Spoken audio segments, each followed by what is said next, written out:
Any health-related information on the following show provides general information only. Content presented on any show by any host or guest should not be substituted for a doctor's advice. Always consult your physician before beginning any new diet, exercise, or treatment program.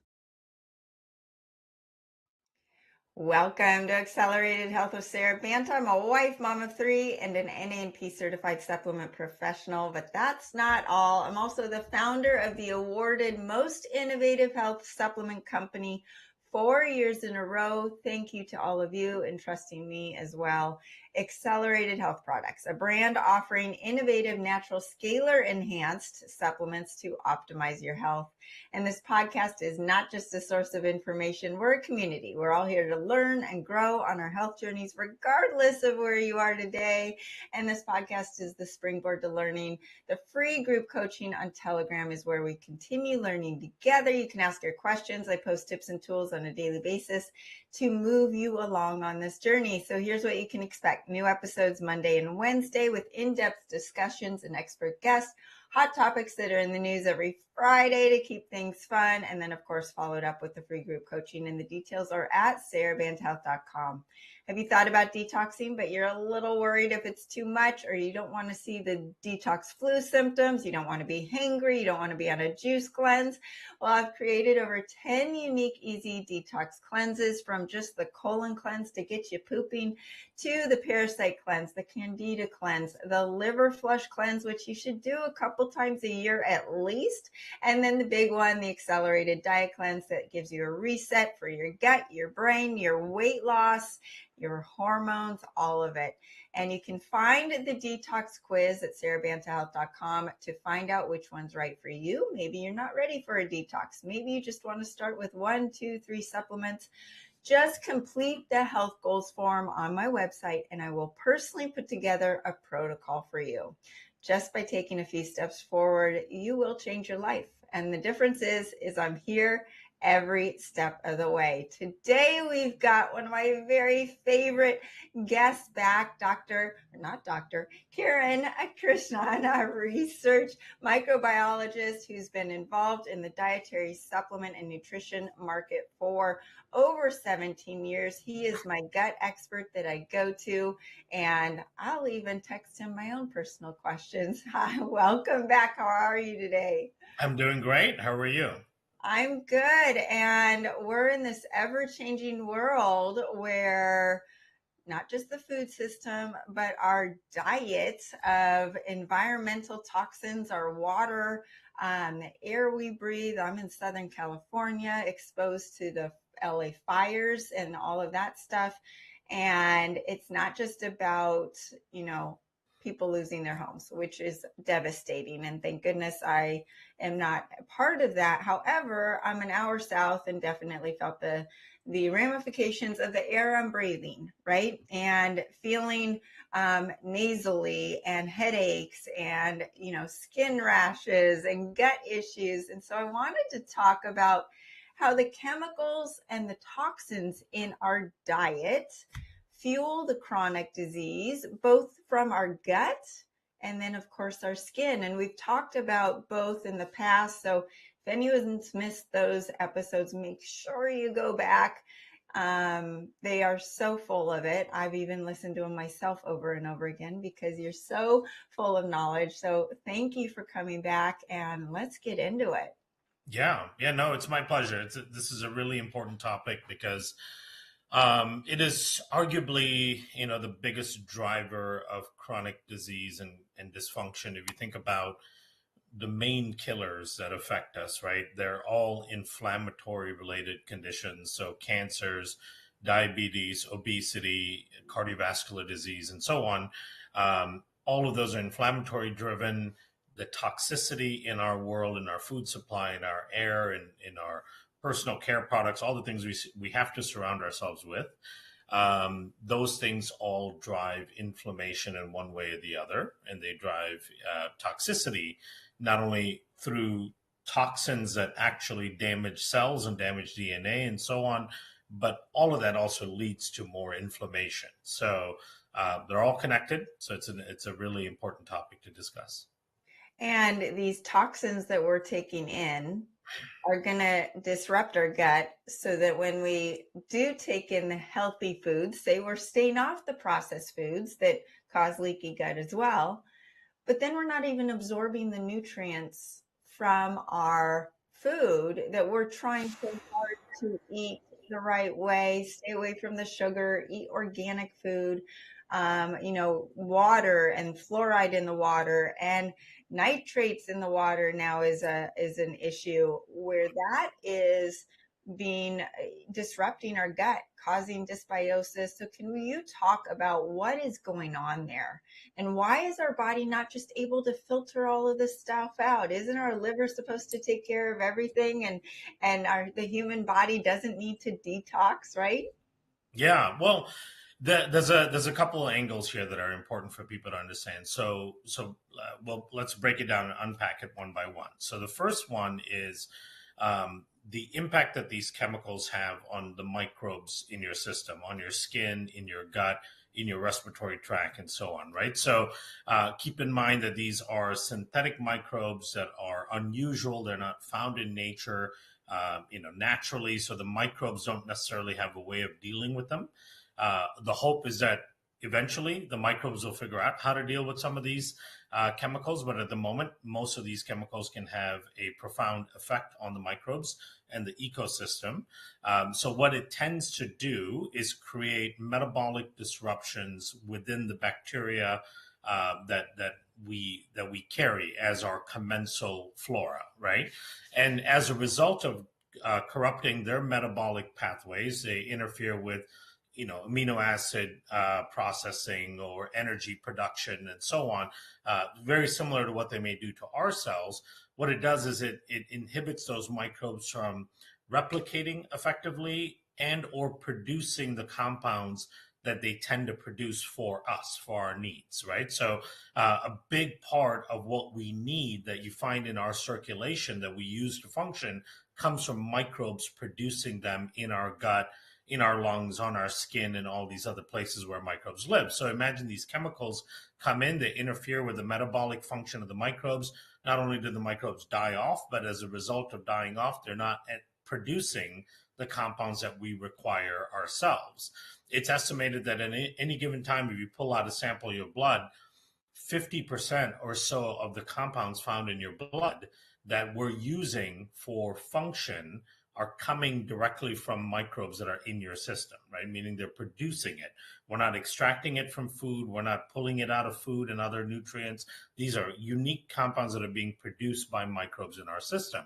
So once those microbes get harmed and their numbers start to go down, they will produce less of these compounds that impacts our function.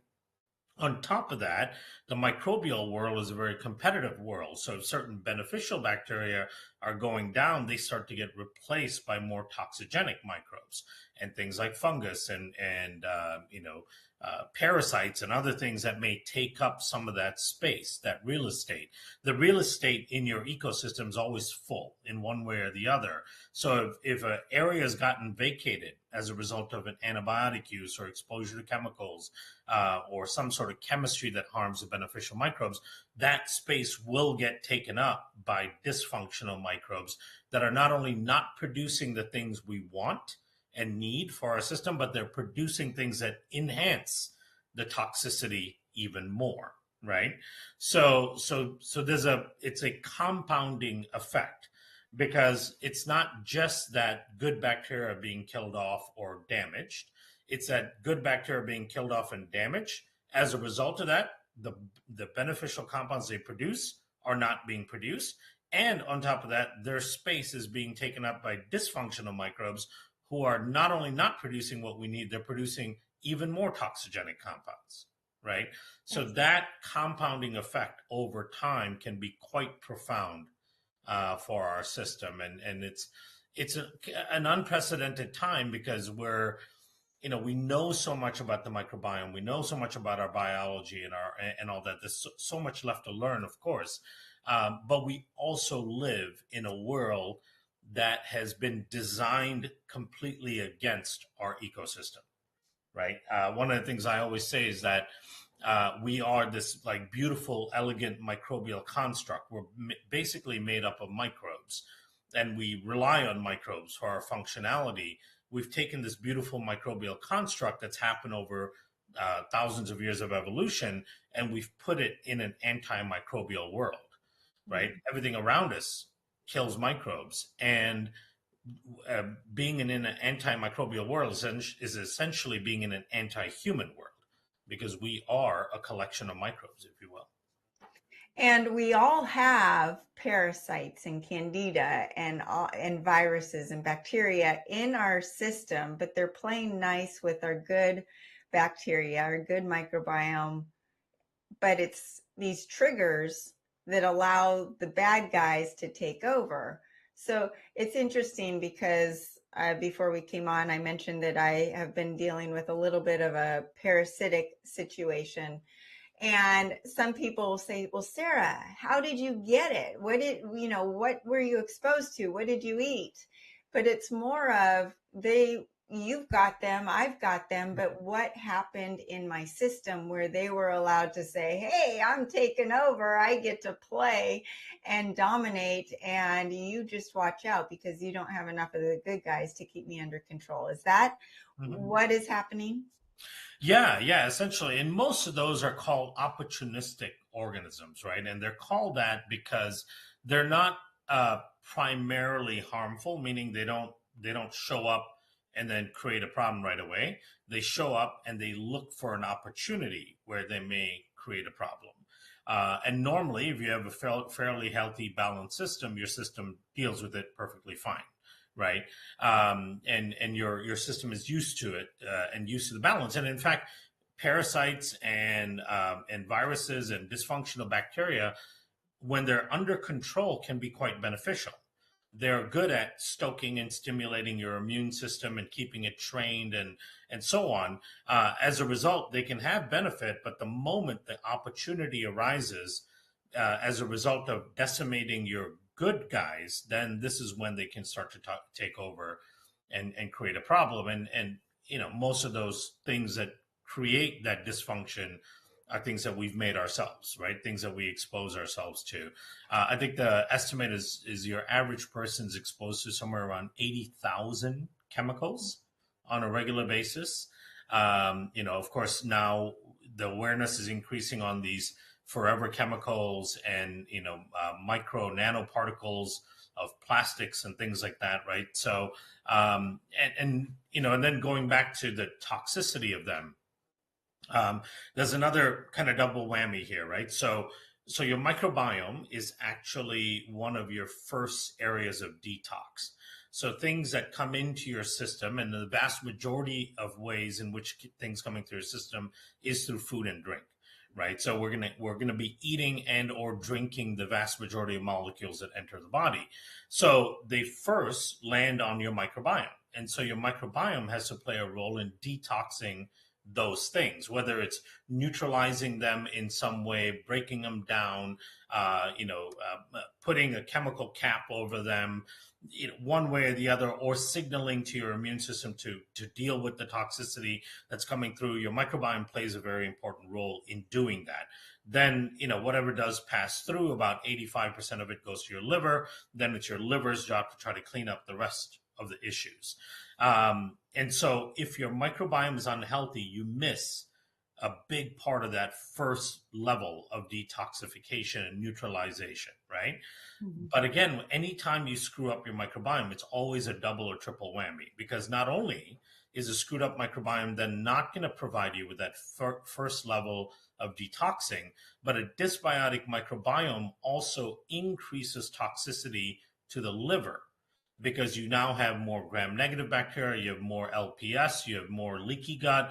That LPS, that lipopolysaccharide toxin from the bacteria itself, is going to be leaking in and going to the liver. It's taxing the liver even more, right? So you're not only not getting that first level of detoxification, you're getting an additional toxic load that the liver now has to face and deal with. So if you imagine, just having a dysfunctional microbiome alone, missing out on that first level of detoxing, that your liver has a 2x job now, right, to remove toxicity that's coming in through food and diet, it actually becomes 4x, because your liver not only has to deal with the toxins your microbiome normally deals with, but a dysfunctional microbiome adds another twofold of toxin that the liver is dealing with, right? So, and then on top of that, all of the nanoparticles and microparticles and all of those things that create toxicity, those things skip past the gut and actually end up directly in the blood because they're so small. And being directly in the blood, they can only go through the liver for filtration and and detoxification, right? So now the liver is dealing with toxins coming in from the diet, toxins from a dysfunctional microbiome, and the toxins that are going directly into the blood, like the microplastics and the forever chemicals and so on that made their way directly into circulation. So it's no surprise as a result of that, the super high prevalence rate of fatty liver disease, SIBO, which becomes a significant risk once you have liver dysfunction, and then, of course, all the related microbiome issues as well. So when you're addressing your gut issues, you have to be addressing your liver. You have to. And this is something that I scream on a daily basis. You gotta love your liver. And I've told this story over the last 6 months that, I had my liver enzymes. I eat clean. I eat clean. I don't drink alcohol, which should be the only way you get fatty liver, right? Now we have to call it non-alcoholic fatty liver disease. It's affecting our children that they don't drink alcohol. So obviously it's not just alcohol. But my liver enzymes were over 700. They're supposed to be under 20. And it was by God's grace that my accelerated liver care came out at the same time and brought my enzymes down to normal within 2.5 weeks. But what I noticed too is not just my liver feeling good, my energy better, but my gut was feeling better. And I felt like I was assimilating my proteins, because if you don't have a healthy liver, you're not assimilating the fats and the proteins and the carbs for energy.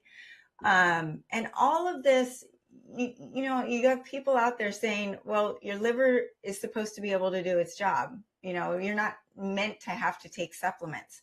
Well, that was for our ancestors that didn't have the exposure to these chemicals, and they probably didn't have the stress levels that we have as well that can disrupt the gut and the liver function. And I don't know about you, but I've seen increases in cholesterol, increases in iron levels in the liver, increases in blood sugar, all of these things in people that don't eat sugar. They have not changed a thing. They exercise, they eat clean, they eat organic, and their numbers are being driven up because of an inhibited liver function. So it's so interesting how everything is so connected.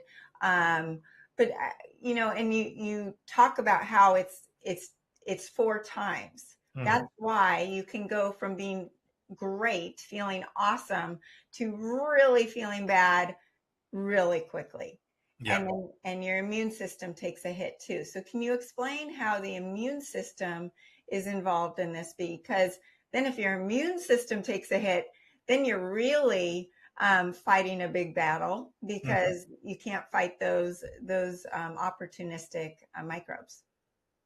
Yeah. So, the liver, number one, the liver plays a very important role in maintaining a balanced and healthy microbiome. Number one, through the production of bile. And as a result of producing bile, it prevents overgrowth of microbes in the small bowel, right? So SIBO, which is super common now, which is small intestinal bacterial overgrowth, often is related to liver dysfunction. So if you have liver dysfunction, you have 15 times higher likelihood of developing SIBO, right? So it's a big driver of SIBO, because when your liver is dysfunctional, you're not producing enough bile. Your bile acid pool is shrunk, so you don't have bile to control the overgrowth of microbes in your small bowel. The other part of bile is that bile also then gets metabolized into something called secondary bile salts, which then moves to your large intestine. Those secondary bile salts play an important role in managing certain populations of bacteria in the large bowel.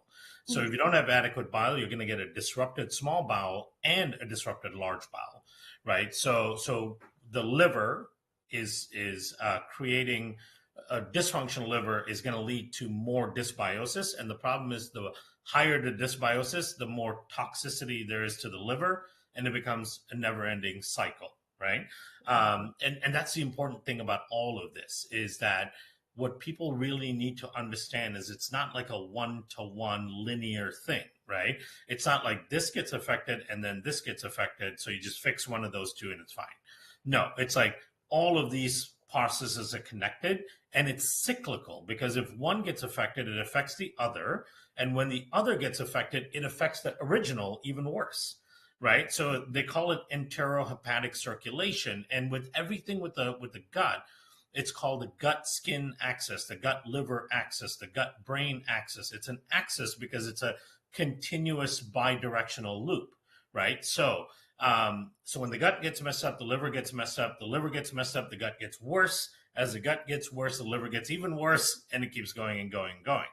Now, on top of that, the immune system is wholly dependent on the gut microbiome. The immune system uses and depends on the gut microbiome for training, to teach it what to attack and what not to attack.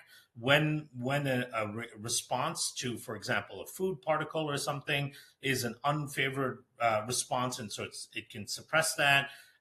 Identifying which microbes are bad and which are good, because remember, the immune system is constantly surrounded by microbes all the time, all your commensal microbes and all that. You don't want it attacking all of that. And also what is like and what is not like, right? So what are your own tissues versus foreign tissues? All of that intelligence comes from the microbiome for the immune system. The immune system is quite naive in understanding the environment and what to go after and so on. And therefore, if your gut microbiome is disrupted, your liver is disrupted, your microbiome is becoming even more disrupted. In the meantime, your immune system is getting more and more and more confused about everything. And so the immune system's default mode is when it's confused and doesn't have the intelligence, it just attacks everything. So as you're going through this cycle, what you start to see is opportunistic microbes go up, right? So now you start to have the ill effects of those opportunistic microbes. At the same time, your immune system is becoming less intelligent and starting to attack things it shouldn't attack. It can start with just environmental particles, so you're getting more allergy and sensitivity like symptoms. It starts with food, and then it moves on to food antigens. So things you used to be able to tolerate from a dietary perspective, you can't tolerate now. You've got sensitivities that are developing, and then you start getting the most egregious parts of the immune system activating, like mast cells instead of macrophages, and then histamine responses instead of IgA responses. So now you're starting to get all of the most unfavorable ways of the immune system function getting amplified, right? So this is why it's so common to see people with gut issues, liver issues, SIBO, leaky gut, food sensitivities, histamine intolerance, mast cell activation, autoimmune disease, all in one person. Yeah. Right. And you would think, conventional thinking is those are all separate things, and that person just shit out of luck and just had bad luck with everything going wrong. No, it's the same thing driving all of those in cycle. Right. So then on top of that, what tends to happen is metabolic distress, right? Because all of these systems control your metabolic system, control your brain. So now you have anxiety, cognition reduction. So now you've got brain fog, memory issues, you've got depression, you've got weight gain, right? Blood sugar control issues. Everything comes from the same spiraling issues. And I've seen people, since the spike protein has put a whole nother layer on to our liver health and our overall health. I mean, you're seeing the anxiety and the depression away from the social media and the cell phones and all that stuff, that's going up. And the histamine response, people who've never had histamine issues, never had allergies, all of a sudden they are. So can you dive a little more into the histamine issue? Mm-hmm. Yeah. So there's a couple of issues there. Number one, histamine is an important part of our immune and other regulations, right? So the immune system uses histamine as a way of signaling to other immune cells to show up, to take action, and so on. But the way histamine is supposed to work is your immune system can produce histamine. In some individuals, their microbiome can produce histamine as a way of signaling the immune system. But then there are enzymes that your microbiome produces to break down the histamine so it doesn't build up at an unhealthy level, right? So what tends to happen when your microbiome goes wrong, like I mentioned, when something goes wrong with your microbiome, it's never just one effect. It's always a compounding effect, right? So not only when your microbiome gets dismantled, does your immune system lose intelligence, and as a result of losing intelligence, it doesn't know what to react to and what not to react to, so it just reacts to everything. And one of the things it has in its arsenal to respond to things is this histamine allergic IgE like response, right? So it sees things coming in, it doesn't know whether it's friend or foe, and it's just attacking everything with eosinophils, IgE, histamine as a chemical messenger, and so on. So your dysfunctional microbiome is not training your immune system to stop doing that. On top of that, your dysfunctional microbiome is also not producing enough of the enzyme to break down the histamine so you don't build it up in your system and create massive amounts of inflammation and discomfort, right? So it goes back to that core issue of a dysfunctional microbiome not communicating with your immune system doing a dysfunctional response, and then your microbiome not being healthy enough to stop that dysfunctional response. So it just keeps perpetuating. So what do you do about it? Well, that's the good news, right, about all of this. So all of this can seem very mind-boggling and overwhelming, but the good news is it's all an ecological issue, and so you could start to improve your ecology, and as a result of that, you'll start making huge strides in all of this. I think number one, everyone needs to think about supporting their liver, right? So we talked about that earlier. It's often the forgotten organ. It's taking the brunt of most things, and you want foundationally your liver to be under good, healthy support. So with the liver, make sure you're focusing on the liver. Second part is your microbiome. You need to enhance the beneficial bacteria, stop leaky gut, reduce the dysfunctional microbes, use the spore-based probiotics, prebiotics, fiber in the diet, and so on to upregulate those things. You want to reduce as much as you can exposure to these chemicals, right? Now, that's really hard to completely eliminate them, right? You're going to be exposed to them. So don't get stressed and anxious about it, but stop some of the egregious exposures. So the egregious exposures would be things like buying food, even if it's organic and healthy food that's packaged in plastic. Right? So that you're bringing home microplastics on your food. Stop storing food in Tupperware or plastic containers, right? They will leach microplastics into your food and the forever chemicals that are used to coat the microplastics. Stop heating your food in plastic, right? So don't put it in plastic bowls or Tupperware and heat it up in the microwave. You're going to leach in more of those chemicals and so on. Stop using nonstick cookware. Right. So all the nonstick coatings and all that contain all these chemicals and so on. Try to reduce drinking water out of plastic bottles. Drink as much as you can out of stainless steel. Those are the kinds of things you can do. And then look at your personal care products, right? What are you putting on your body? Your soaps, your lotions, your toners, your serums, all these things. If they have a lot of parabens or phthalates and fragrances, all of those things need to be reduced and minimized. Fragrances are a big thing, right? So don't have scented candles burning in your house because that's paraffin and then they're releasing volatile organic compounds into your airways when you burn those scented candles, right? So, and having all these air fresheners around or perfumes and body washes with fragrances, all of those fragrance compounds are volatile chemicals that have a negative effect on your endocrine system, on your microbiome, and everything else, right? So you can't be a purist. You can't live like a monk on the side of a mountain, right? It's not practical, but you can dramatically reduce your exposure and at the same time building up your system, your microbiome, your liver, your gallbladder, your bile salts, all of those things so that your body can deal with it in a more effective way.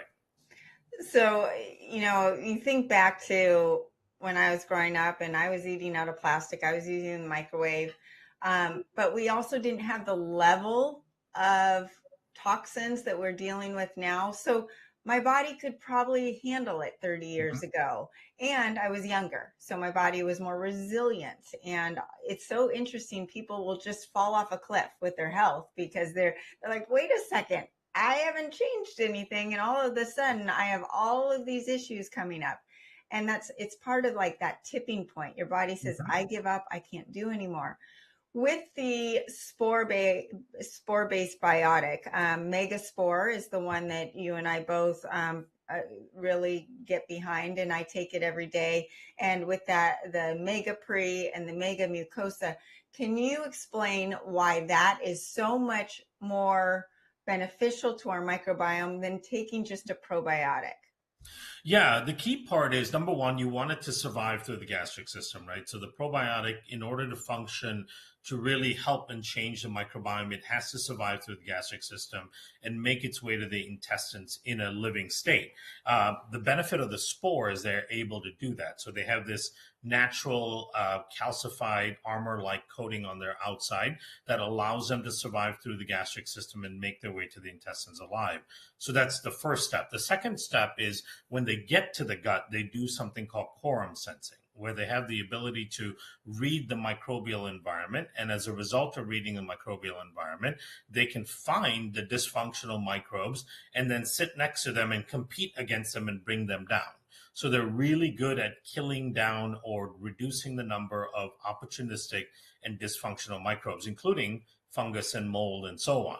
So that's a great thing. And then they produce compounds that increase the growth of the beneficial bacteria, and they help train the immune system at the same time, right? So imagine that they are the police and the trainers of your gut, going in and really reforming the ecosystem and the environment. And then we've done studies where we show that they also seal up the lining of the gut. So they stop the leakiness of the gut. So they reduce the impact on the liver. They stop all those toxins from going through. So they reduce that chronic low-grade inflammation as well. And then when you put in the prebiotic, it feeds specifically keystone bacteria.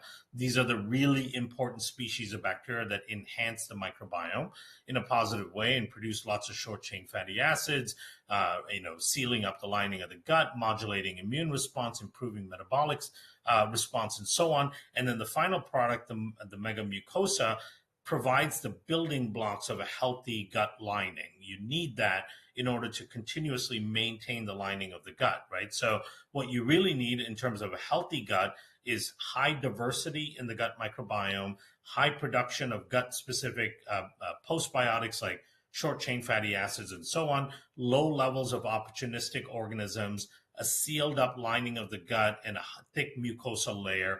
These three products combined do all of those things for you, right? So they become a very simple total gut restoration. That's why we call the kit of all three of them together total gut restoration.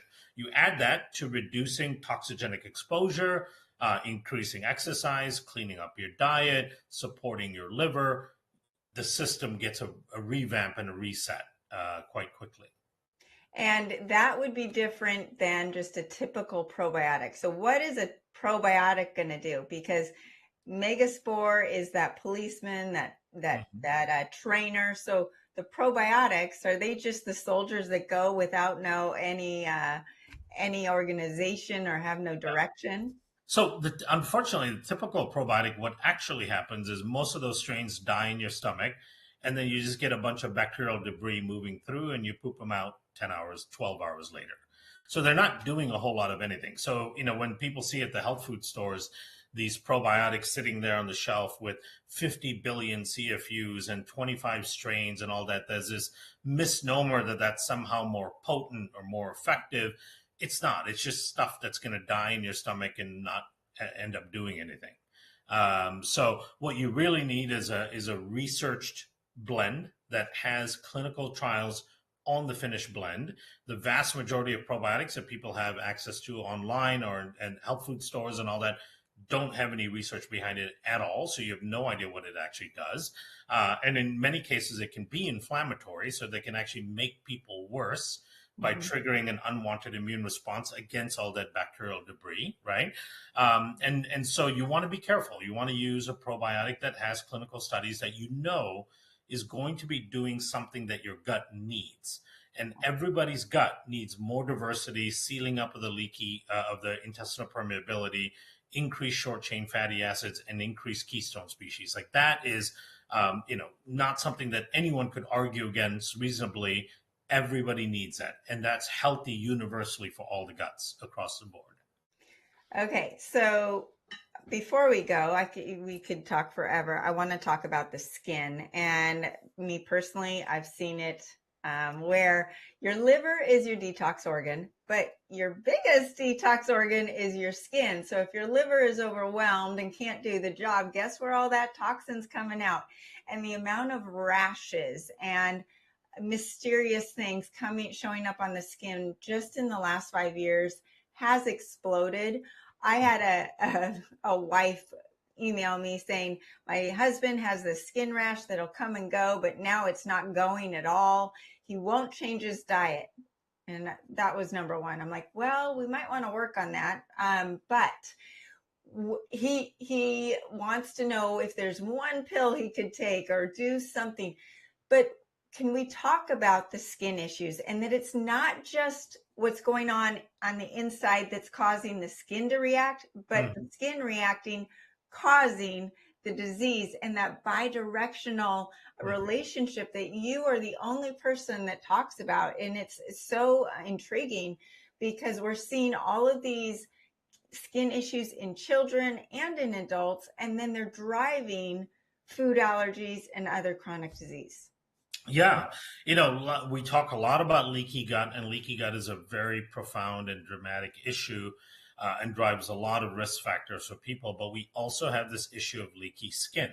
The skin is a definitive barrier, and it's supposed to function like a barrier where it doesn't allow things through, all the things that we're exposed to, right? And we just talked about how nowadays we're exposed to even more egregious chemicals, 80,000 plus, that have been building up. One of the reasons I would say that when we were younger, we had less of a toxigenic impact from the chemicals we were exposed to then, in part because the concentration of these chemicals has increased over time, because they're called forever chemicals for a reason, right? They're in the environment and in our areas where we live, breathe, and eat forever. They don't break down. So the chemicals that were being released in the 60s and 70s are still present today, right? So when we were growing up in the 70s and 80s and so on, we only had a fraction of those chemicals that we're exposed to. Now all those chemicals are there, including all the ones we've been releasing over the last 20 years or so, right? So at the end of the day, the skin is taking the brunt of a lot of that as well. And we are doing lots of things to dismantle our skin microbiome. So our skin has a very definitive and specific microbiome and ecosystem, like our gut does. We can have upwards of 1,000 different species of microbes and bacteria on our skin. We have a very complex ecosystem on the skin, and those microbes play a very important role in the health of the skin, the function and the barrier function of the skin as well. And so when we disrupt the skin microbiome, we start to disrupt the barrier system of the skin. So studies have shown that when the skin's microbiome starts to get disrupted, it starts to present itself in common ways that we associated with skin and cosmetic issues. So for example, redness and sensitivity in the skin, right? Acne, or other inflammatory related conditions on the skin like eczema, psoriasis, atopic dermatitis. These are all a function of having dysbiosis on your skin as a step one. Just like IBS and Crohn's and colitis and all that are a result of having dysbiosis in the gut. All of these skin manifestations are a result of dysbiosis on the skin. This includes aging related symptomology. So fine lines, wrinkles, thinning of the skin, drying of the skin, also hyperpigmentation, discoloration. They're all a sign, symptom, and signal of dysbiosis on the skin. And while all those things are happening, the other thing that's occurring is the skin is becoming leaky. So antigens and chemicals in the air can actually leak through the skin and make its way into circulation and create systemic inflammation.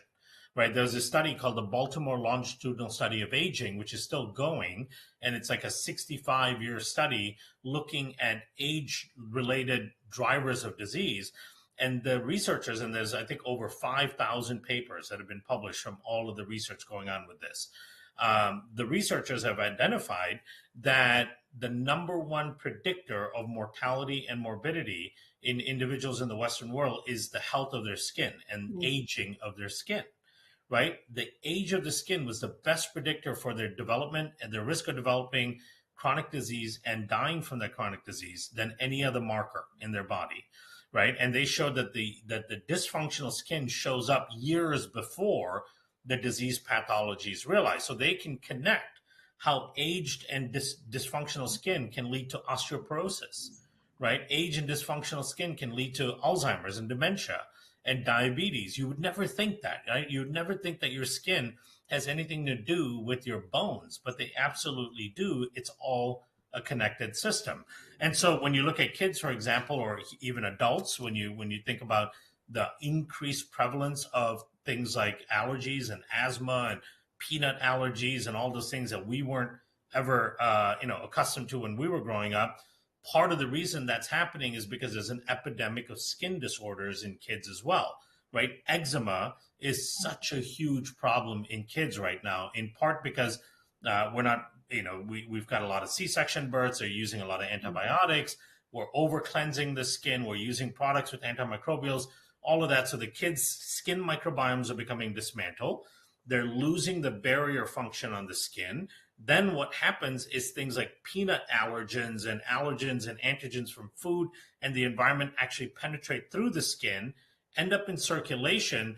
Because that's not going through the normal route of the gut, the immune system does not know what to do with it, because normally those things enter the body in the context of the microbiome, right? So remember, the microbiome can train the immune system on how to deal with a peanut protein or dairy protein or an environmental allergen, right? When it goes through the skin, the microbiome's not there, the gut microbiome's not there. So the immune system just sees it and freaks out and just throws everything at it. Histamines, leukotrienes, IgE, all of the hypersensitivity responses. And then what tends to happen is kids become allergic or hypersensitive to those antigens, right? This is why asthma and allergies are at epidemic levels in our population. Same with skin disorders, right? So thinking about it from a biological mechanistic standpoint, we have to take care of our gut, our liver, our skin microbiome, our oral microbiome, all of the biomes that drive our system. And with the skin microbiome, we use sieve, and you are the genius behind that. Can you explain how that helps with the resilience of your skin microbiome?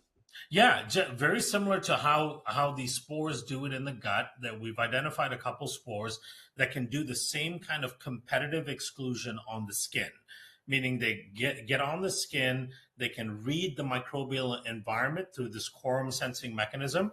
They'll bring down dysfunctional bacteria like Staph aureus, for example, and can increase the beneficial bacteria on the skin, thereby changing the barrier and the function and health of the skin. We've got amazing results on inflammatory things like acne and eczema, but then we're also seeing a huge response on age-related symptomology as well. So it's great for kids, it's great for adults. I use it every day, of course, on my face and then on my body as well. I mix a few drops in my lotion before I put it on, or if there's ever any irritated areas like red areas or pimples and things like that on your body, I put it directly on there as well. But it makes a world of difference because it provides that protection and rebalancing of the skin microbiome. Any reason you wouldn't want to mix it with castor oil for a delivery system? Because it's very potent and very small drops that come out of the supplement. Could you do that? You could, yeah. You could mix it with some castor oil. If you're using castor oil or castor oil packs on your skin, you can absolutely mix it with that as well. So I'm in Southern California and Newport Beach, where there's a lot of fillers and a lot of Botox. We put Beverly Hills to shame. So aging is connected to the skin aging is connected to disease. Obviously, you're not meaning if you're doing fillers and Botox, but what do those things, how do those change your biome of your skin or your gut, or is it toxic? What are those things doing to your overall health? Well, so part of it is the scary thing is we don't really know, right? Because there aren't a lot of studies on continuous injections and breaking the skin barrier and adding chemicals like fillers and Botox and all that. The long term impact on the skin microbiome is not really known. But theoretically, and from some very preliminary data, it indicates that those things can have a devastating effect on the skin and skin microbiome, which maybe, is part of the explanation for why once you start it, you have to do more and more and more of it, and your skin seems to age faster as a result of engaging in many of those types of cosmetics. I'm don't want to judge, and I'm not one to tell people not to do something if they're doing that and that's what they need to feel good about themselves. But just know that if you're doing things like that, like, those types of treatments, you really want to then pay attention to how can you try to rebalance and restore your skin microbiome. So I would really consider something like the Sieve serum to try to do that, if you continue to need fillers and Botox and all that. Well, personally, with my clientele, we did a study of just some not elderly, but over 40 women using the Sieve product for a month, and the effects were dramatic across the board. So it was phenomenal. And it really speaks to the fact that you need to take care of your internal health and your external health for the overall health. And, if you look good and your lips are filled up, but you feel like crap, I mean, really, is life worth it? So it all is connected. And thank you so much. You explained so fluently the connection and the bidirectional relationship between the liver and the gut and the skin and the brain. And, it's not just one magic pill, unfortunately. And that's what people are looking for. Even my dad will always say, I just need a pill. I'm like, sorry, can't give you a pill. You got to do all the things. And that also includes the exercise and the sweat and the sleep and lowering the stress. And we didn't even get to the fact that stress can cause leaky gut and cause low stomach acid, which is a big driver for a lot of issues as well. Gosh, I could talk to you forever. Thank you so much. Can you tell people where they can find you? Your Instagram is phenomenal. I love listening to you every single day. Thank you. Yeah. I try to put out as much empowering content as I can so that people understand how their systems work and what can help them and so on. So my Instagram handle is Kiran Biome, KiranBiome. And then on Facebook, it's Kiran Krishnan, Krishnan. I think you can see the name down there. If you just search that, you'll find it. That's where I tend to engage the most with people as well. Amazing. I mean, you truly are the gut genius, and you're my go-to. So I appreciate everything you've done. I appreciate all of the the Megaspore, the leaky gut bundle, which is found at Accelerated Health Products, and the Sieve. I use all of them every single day. And the awesome part is Mega Pre and Mega Mucosa actually taste really good. So you're looking forward to taking them. But thank you so much. And I look forward to having you back on. Thank you. It's my pleasure. I think you would agree that Kiran is the guy to go to. And wow, our bodies are so complicated. They're beautiful when they're working right. And that's why it's so important to support them with supplements, clean diet, organic foods, wild animal protein, your sleep, keeping your stress low, all of the things. And when we talk about stress, I'm not just talking about financial stress or stress with your kids or whatever. When your body's under attack internally and you've got leaky gut and your liver's overwhelmed, that is stress. So that's compounding all of the issues that he was talking about. And this is where the Mega Pre, the Mega Spore, and the Mega Mucosa, they're found on Accelerated Health Products at under Leaky Gut Bundle. I take them daily. They work synergistically together. They give you your gut resilience. And the sieve, I use it topically. And if you have an eczema patch, like he was saying, or psoriasis, or just any mysterious rash that so many of you are coming to me saying, I don't know what this is, you can use it on your body as well. And I recommend using the accelerated scalar castor oil as a carrier, because it does come in a small bottle with small little drops. So you're going to need a carrier to spread it over a larger area. It supports that skin microbiome, and you will see vibrance in your skin, a glow, and it builds the resistance or resilience so that your skin is a stronger barrier against all the things that he was talking about. And then accelerated liver care. It's a no-brainer. It increases that bile production. It helps get rid of those toxins, carry them out safely and effectively. Things are going to start coming out of you've never seen and go into the toilet. It helps with that constipation.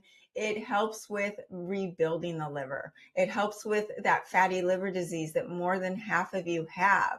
And then I also want to mention the accelerating iodine. This is the ultimate detoxifier. It eliminates the harmful halogens, the fluoride, the bromine, the chloride, or chlorine that we are hearing about in the news. The nitrates. Nitrates are found in our waters, and it's been connected to a significantly increase in cancer. And we don't even know the other elements that we are drinking or eating or breathing that are causing these issues. And that's what's so scary. And the iodine is increasing that ATP to the optimal 32 per or 36 per cycle.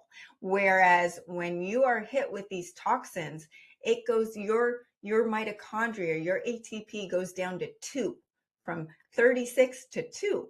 You need that accelerating iodine to optimize that ATP function. We are only as healthy as our cells. We are only as healthy as our mitochondria. Mitochondrial failure is the number one cause of dying, right? We die when we don't have our mitochondria. It also is helping with the thyroid health, the metabolism, the fat burning. It cleanses the blood so the liver can do its job. It's supporting that cell membrane, which is the brain of the cells that allows the toxins that we're talking about to get out of the cells, and the nutrients from our food, the little nutrients that are left in our food supply, to get into the cells. So it's helping within the cell, on top of the cell membrane, and outside the cells. And iodine is also known to be antifungal, antiparasitic, antiviral, anti, all of the things. So with that being said, you can have an arsenal of supplements to make you more resilient, not just from the toxins in our food, but in our water, in our makeup, in our dish soap, when we go to a restaurant. Because I'm not going to stop going out to eat. I'm not going to stop going to friends' homes where I don't know what they're cooking and how they're cooking it, and are they using nonstick cookware. You have to still live life, but we are living in a world where the toxicity is at an all-time high. We have no studies on how many toxins we're being exposed to, and our children are even suffering, which shows that even those little resilient bodies with immune systems that are stronger than ours are suffering. We are at a tipping point, and it's time to take hold and make sure that you are doing everything in your power so that you can live a vibrant life. It's not the quantity of years, it's the quality of years. And all of this is going to lower your stress and help with your sleep and do all the things so everything starts working in the right direction. Because when they go backwards, as Kiran was saying, they compound and they make things exponentially worse. And that's why you could go from great health down and take a nosedive really quickly from all of these factors. So hopefully this was helpful and you got something out of it. Thanks for listening. And our discussion does not have to stop here. If you're feeling lost, you don't know where to start by getting your free supplement protocol on the website, SaraBantaHealth.com. I will personally put it together for you. Follow me on social media at Accelerated Health Products and join the free group coaching. That's where you can ask your questions. You know, how do I take the sieve? How do I put it on my skin? Can I use it for my eyebrows? what can I help with my wrinkles if I don't want to do Botox? All of those things, or about your gut health.